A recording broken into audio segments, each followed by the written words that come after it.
Paano kung sabihin ko sa'yo na may mga hayop sa mundo na kayang mag-regenerate ng nawawalang bahagi ng katawan, maglabas ng napakalakas na kuryente, mabuhay matapos mag-freeze, at gumawa ng shockwave gamit lang ang isang maliit na claw? Hindi ito science fiction. Totoong mga kakayahan ito na ginagamit ng mga hayop para mabuhay, manghuli, at makaiwas sa panganib. At ang ilan sa kanila, kapag pinag-aralan mo ng mabuti, parang may sarili silang superpowers. Kaya sa countdown na ito, makikilala natin ang 10 hayop na may ilan sa mga pinakakamangha-manghang natural abilities sa mundo. Pero bago ang lahat, baka pwede muna ako makahingi ng like at pakisubscribe na rin ang aking channel. Sobrang halaga po sa akin ito. Maraming salamat po. Simulan na natin. Tara. Kapag nakakita ka ng butiki na naglalakad sa pader, baka isipin mong ordinaryong bagay lang iyon. Pero may kakaibang sikreto ang mga gecko. Kaya nilang umakyat sa vertical walls at kahit maglakad sa ilalim ng mga surface nang hindi basta nahuhulog. At hindi ito dahil may pandikit sa paa nila.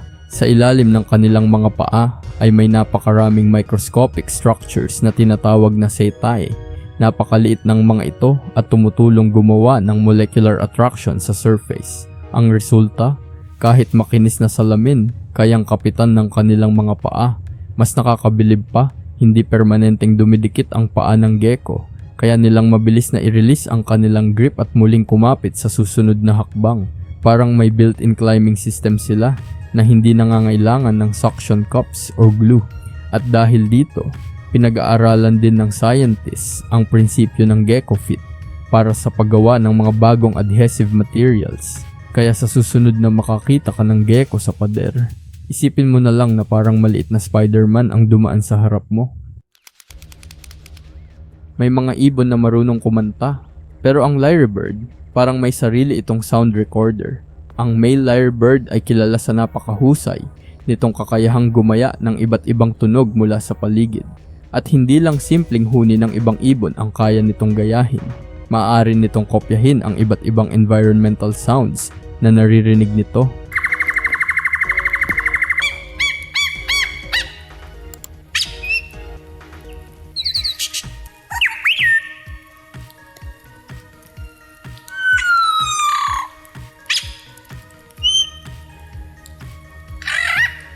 Ang mas nakakagulat, kapag pinagsama-sama nito ang iba't ibang tunog, pwedeng magmukhang parang may buong grupo ng mga hayop na nag-uusap sa paligid. Ginagamit ng male lyrebird ang vocal ability nito bilang bahagi ng courtship display para mapansin ng females. Ibig sabihin, habang ang ibang hayop ay umaasa sa lakas, bilis o armas para makuha ang atensyon ng kapareha, ang lyrebird naman ay gumagamit ng sound, parang may built-in audio studio sa katawan nito, at kapag narinig mo itong gumaya ng iba't ibang tunog ng sunod-sunod, mahirap paniwala ang iisang ibon lang ang gumagawa ng lahat ng iyon. Isipin mong may isda na hindi naghihintay na mahulog ang insekto sa tubig. Sa halip, binaril niya ito ng tubig. Iyan ang archer fish. Kapag may insekto o maliit na biktima sa isang halaman sa ibabaw ng tubig, umaangat ang archer fish at nag-a-adjust ng posisyon nito. Pagkatapos, gumagawa ito ng mabilis at kontroladong jet ng tubig mula sa bibig. Ang target, ang mismong insekto. Kapag natamaan at nahulog ito sa tubig, saka ito kakainin ng archer fish. Pero may isa pang kahangahangang bahagi. Kailangan nitong i-account ang refraction ng liwanag sa pagitan ng hangin at tubig para matarget ng tama ang biktima. Ibig sabihin, hindi lang basta pagbuga ng tubig ang ginagawa nito. Kailangan nitong i-coordinate ang paningin, posisyon ng katawan, at timing ng pag-atake. Parang isang maliit na sniper na may water gun. At ang nakakatuwa, hindi nito kailangang lumabas ng tubig para manghuli ng prey na nasa ibabaw. Paano kung sabihin ko sa iyo na may isang palaka na pwedeng mag-freeze kapag dumating ang winter, at pagkatapos ay mabuhay ulit kapag uminit na? Hindi ito joke. Ang wood frog ay may remarkable adaptasyon para makaligtas sa napakalamig na kondisyon. Kapag bumaba ng husto ang temperatura, ang katawan nito ay pumapasok sa isang estado kung saan maaari itong mag-freeze ng malaking bahagi ng katawan. Humihinto o halos humihinto ang ilang normal na biological processes, at ang puso nito ay maaaring tumigil sa pagtibok habang nagyayelo, Pero hindi ibig sabihin nito na patay na ang palaka. May espesyal itong physiological adaptations na tumutulong protektahan ang mga cells nito habang nagyayelo. Kapag dumating ang mas mainit na panahon, unti-unti itong natutunaw at bumabalik ang normal nitong mga function. Parang pinindot ng kalikasan ang pause button sa katawan nito. At kapag dumating ang tamang kondisyon, play ulit. Kung may hayop na literal na kayang gumawa ng kuryente para manghuli at magdepensa, isa ito sa pinakamalapit sa tunay na superhero. Ang electric eel ay may specialized electric organs na gumagamit ng libo-libong specialized cells para makagawa ng electrical discharges. At hindi lang isang function ang electricity na ito, ginagamit ito para sa hunting, defense, communication, at navigation. Sa ilang species ng electric eel, ang malalakas na electrical pulses ay maaaring umabot sa napakataas na boltahe. Ayon sa Smithsonian, ang strongest discharges ng electric eels ay maaaring umabot sa humigit kumulang 800 volts kapag nasa madilim o malabong tubig. Malaking advantage ito. Maaari silang gumamit ng weaker electrical signals para makaramdam ng paligid at mas malalakas na discharge para ma-stun ang prey. At ang mas nakakagulat, ang tinatawag nating electric eel ay hindi talaga kabilang sa tunay na eel family. Mas malapit ito sa catfish at carp kaysa sa ordinaryong eels, kaya isa itong hayop na literal na may built-in biological battery. Kung may award para sa pinakamagaling mag-disguise sa ilalim ng dagat, malakas ang laban ng octopus. Ang octopus ay may remarkable ability na baguhin ang kulay at pattern ng balat nito para makihalo sa paligid. Pero hindi lang kulay ang kaya nitong baguhin. Ang ilang octopus ay kaya ring baguhin ang texture ng balat nito, kaya mas nagiging convincing ang camouflage. At ang lahat ng ito ay maaaring mangyari ng napakabilis. Kapag may predator, pwedeng gamitin ng octopus ang camouflage para hindi mapansin. Kapag nanghuhuli naman, pwede rin itong gumamit ng disguise para mas mapalapit sa prey. At dahil flexible ang katawan nito, kaya rin itong pumasok sa napakasisikip na spaces. Kaya isipin mo ito, walang armor, walang malaking pangil, walang malalaking sungay, pero may kakayahang mag-disappear sa harap mismo ng kalaban. Sa ilalim ng dagat, ang pinakamagandang depensa minsan ay hindi ang lumaban, kundi ang siguraduhing hindi ka makita. Ito ang isa sa pinakamaliit na hayop sa listahan, pero pagdating sa survival, isa ito sa pinakamatitibay. Ang tardigrade, na tinatawag ding water bear, ay isang microscopic animal na karaniwang napakaliit, madalas nasa paligid lamang ng fraction of a millimeter. Pero ang maliit nitong katawan ay may extraordinary survival abilities. Kapag nawalan ng tubig, maaari itong pumasok sa isang dormant state na tinatawag na cryptobiosis. Sa ganitong kondisyon, bumabagal ng husto ang metabolism nito at nagiging parang nakapos ang biological activity. May mga tardigrade na kayang mabuhay sa extreme cold, dehydration, matinding pressure, radiation, at maging sa vacuum ng space sa ilalim ng ilang experimental conditions. Pero mahalagang tandaan, hindi ibig sabihin nito na literal silang immortal. Kailangan pa rin nila ng tamang kondisyon para aktibong mabuhay. Ang tunay na superpower nila ay ang kakayahang i-shutdown ang kanilang katawan sa tamang panahon at maghintay hanggang bumuti ang environment.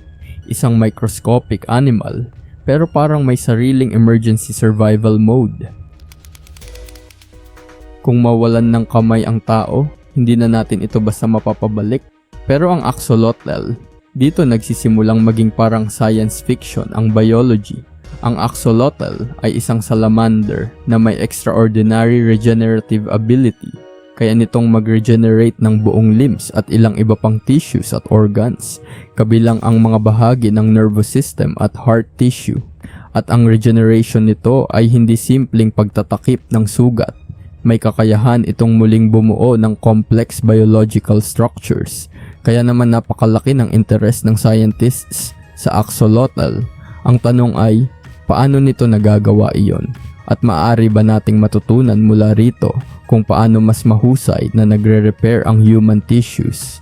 Hindi ibig sabihin na malapit na tayong mag-regenerate ng nawawalang braso gaya ng axolotl. Pero ang hayop na ito ay nagbibigay sa researchers ng napakahalagang clues tungkol sa regeneration, isang maliit na salamander na parang may built-in repair system. Maliit lang ang pistol shrimp, pero ang weapon nito ay parang galing sa isang action movie.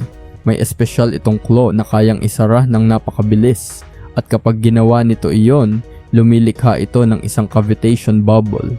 Kapag bumagsak ang bubble na iyon, nagkakaroon ng matinding shockwave at napakalaking pressure sa paligid. Iyan ang ginagamit ng pistol shrimp para ma-stun o mapahina ang prey. Ang tunog at shockwave na nalilikha ng snapping shrimp ay napakalakas. Isang 2026 scientific review ay naglalarawan ng acoustic shockwaves mula sa snapping shrimp na maaaring umabot sa napakataas na sound pressure levels. At may isa pang kamangha-manghang phenomenon.